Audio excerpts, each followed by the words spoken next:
Hey folks, Sam with Sam Wood Outdoors. Getting close to trapping season. Everybody's getting geared up, and I'm getting a lot of questions from new people on what trap should I buy.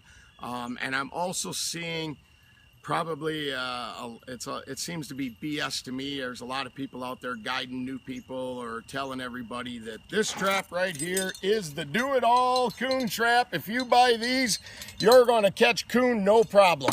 Bull crap. I am a big coon trapper. I've studied coons. I know about coons, and I'm here to tell you this trap right here was probably the hardest trap that I had to get used to or develop a style to become successful with it. And I think a new guy is going to have a lot of problems with this trap. One thing about this trap is you need to set this on sign. You need to have a spot where there's a coon trail or coon tracks or whatever. If you think you're just going to go along the edge of a field and stab this in, or along the edge of a river, stab it in, put some cat food in there and put some lure on, and you're going to catch coons, yeah, you might, but your percentage is going to be very, very low.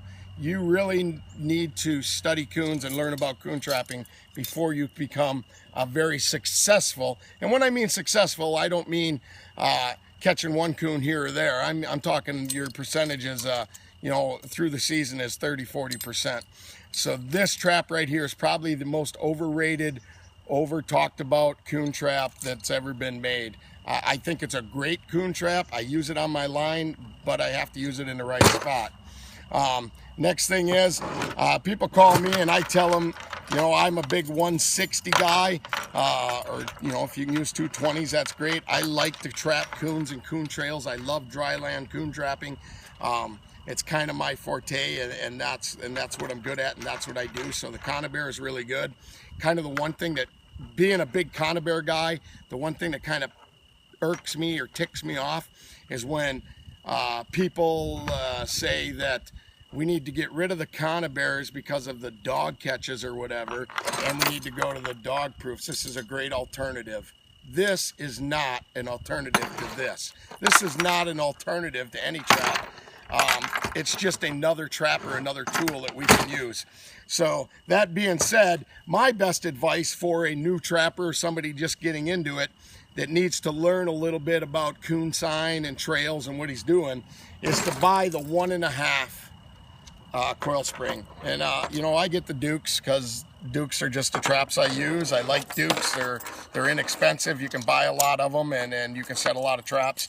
And for a new guy, the more traps you set, and even a veteran, the more traps you set, the more fur you can catch if you do good quality sets. But the reason I say this is because you can use this down by the water in the old pocket set. You catch coon and mink. You can use it like I talk about in the fast track of coon trapping. When I talk about my water sets are right up on top of the bank, and you dig a little like a dirt hole set and do that. Or you can even use these as dirt hole sets to catch raccoon, and they're just a very versatile trap. You know, great for fox, excellent for coon in a lot of different situations. So if you're a new trapper, I say go with a 1.5 coil spring. That's going to be the secret. And as you learn, move up into the conibears and move up into these. But as a brand new trapper just getting out there, I think, and a lot of guys are going to beg to differ with me or whatever, you need to shy away from the dog-proof coon traps until you kind of know what you're doing. Just because, like I said, I've found that you need to really concentrate on setting these on sign to get a good percentage of catches. So that's just my advice. Hope it helps, and trap on.